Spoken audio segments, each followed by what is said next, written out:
大家好啊，咁啊歡迎繼續收睇，希望未訂閱朋友幫我訂閱 share 同啲朋友分享下。咁啊講起呢個積家嘅手錶咧，大家第一個印象咧，咁啊覺得哇啲積家梗係機芯好靚啊，提供俾好多廠啊，嗰啲阿蘭錶好出名啊 Reverso 啊等等等等，咁啊叫好啊真係一大堆嘅，但係你話叫唔叫座咧？咁啊喺我識嘅朋友裏邊咧，就買積家手錶嘅朋友又好似又唔係好多，唔係好多人擁有呢個品牌嘅。咁啊歸根究底啊，我成日同啲 friend 喺度傾偈，咁咩原因咧？我攞翻同廠牌嘅 IWC 去比較啦，咁當然啦，積家就堅啲啦。其實個機芯嚟講，咁你提供俾啲再頂級啲嘅品牌都成日用積家機芯，咁又都話賣出去，咁啊亦都喺 Richmond 裏邊即係都叫做一個機芯廠嘅地位啦。我覺得佢嚇，咁啊，但係你如果同 IWC 比 ，IWC 都係有自家機芯，但係感覺上就唔係話即係冇積家咁專嘅。不過咧嗱，又好難咁樣比較嘅，可能有啲朋友少玩嘅咧，覺得其實積家可能同 IWC 差唔多價位啦。咁其實積家普遍嚟講啲嘢都係貴少少嘅。咁啊，但係如果你話玩咧，我就可以大膽肯定一句啦。咁啊 IWC 多朋友玩過積家好多喎。即係咁點解咧？尤其是香港嘅環境，咁我覺得啦，積家咧個設計咧真係有待改進嘅。咁啊好多款除咗 Reverso 啦，叫做一個好 signature 嘅標誌啦，其他款咧都唔係話設計得好，哇令人好難忘啊！設計即係個比例各方面咪真係好靚，即係令人哋好渴求，好想擁有咧。我覺得又唔係啦嚇。咁啊。包括我自己為例啊 ，Reverso 系列我就一般嘅，因為佢扎扎長長，我又唔係好中意啦。講真，因為同埋我小弟自己又好少戴斯文錶，積家大部分都係出啲斯文錶為主啦。咁依家啊得翻一隻叫做 Polus 嗰啲系列啦，就叫做比較運動型啲啦。咁啊今日揾嚟一隻咧就耐少少嘅款啦。咁啊 Master Compressor， 其實呢隻咧係我自己最中意嘅積家系列嚟㗎。Master Compressor 咧差唔多，我介紹埋呢隻咧就任何款都介紹過㗎啦。咁啊有啲係嗱，咁我今日呢隻咧叫 Dealmatic 啊，咁有一隻 Deal Time 嘅GMT 手錶啦。咁啊有啲係 Alarm 啦，有啲係 Real Time 啦，有啲係 Chronograph 啦等等。好多嘅，咁其實都咁啊呢個系列就好可惜啊！咁我又覺得就感覺上，因為始終比較隻錶就大隻啲啦、厚啲啦，咁啊比較運動型啲，我自己就喜愛呢個系列多啲嘅。咁啊今日介紹呢隻咧，就一隻唔係一隻鋼嘅版本，係一隻大家見到一隻灰面，係一隻特別版嚟㗎，係一隻18K 白金嘅版本。咁如果鋼嘅咧，呢隻錶咧係配黑面，或者有一隻咧就車路士嘅特別版係藍面，不過我都未見過啊。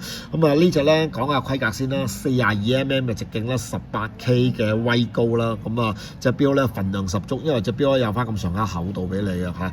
咁如果呢隻錶咧佢鋼嘅咧就配有個金章車喺度嘅，不過呢隻由於全隻白金嘅關係啦，咁啊忽都係金噶啦，咁啊冇呢樣嘢啦嚇。我底有個浮雕，即係我覺得做得好靚嚇。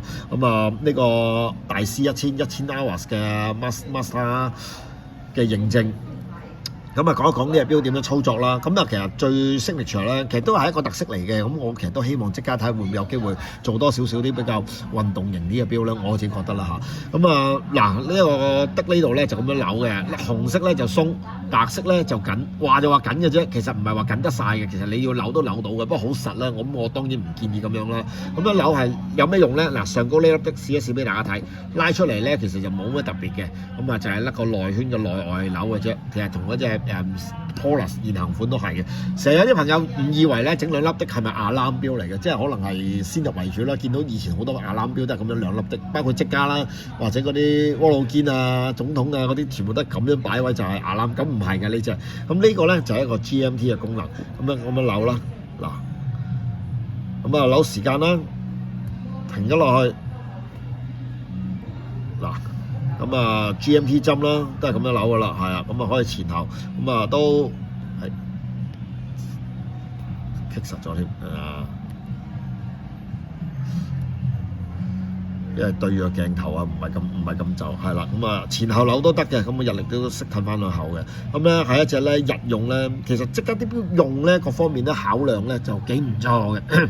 不過無奈啦，咁啊市場上中意個款嘅朋友就多啲，同埋咧積家錶咧定價咧一啲都唔平嘅。好似而家新嗰啲 Polus 咧，好多朋友嗰啲見到嗰啲兩粒的嘅，以為亞蘭，其實梗係唔係亞蘭啦，真係亞蘭3粒的嗰隻，哇10幾萬啊！嗰啲錶鋼都14成15萬。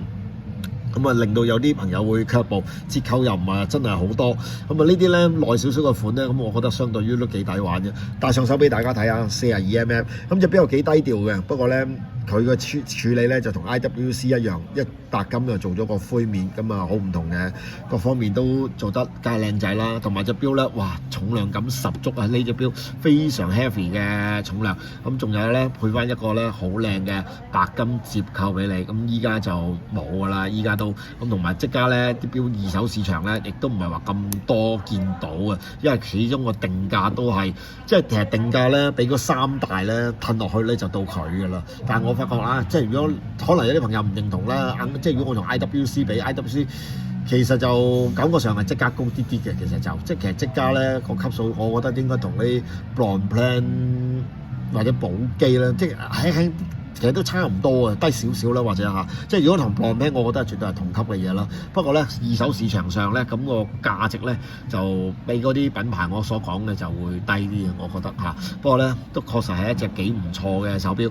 如果咧你係即係好似我咁啦，我係喜歡即係想買每個品牌都買翻一兩隻玩下嘅。咁即家我又唔想買太斯文嘅錶咧，Master Campisa 呢啲舊款少少，或者依家嗰啲 Polos 咧，都係一個好好嘅選擇。咁呢啲錶咧二手咧幾萬蚊嘅啫，咁價錢就唔高嘅，其實就咁啊，因為可能由於威高嘅關係啦，即係比較低調啲嚇。咁啊，如果呢隻咧佢係配，如果係有個Rose Gold 版本 ，Rose Gold 就啡面嘅。咁啊，當然啦，市場上咧對於呢啲咁嘅錶咧，白金咧通常都會平啲嘅，因為唔夠威啦，可能即係有啲朋友即係希望要一眼就望到出嚟嚇。咁啊，除咗幾隻頂級品牌啦，咁嗰啲就我發覺白金或者 Rose Gold 咧或者黃金咧分別都不大嘅嗰啲價錢嚇。好啦，今日就分享呢隻咁啊 Master Campisa 嘅叫做 Dealmatic，咁啊多謝大家收睇。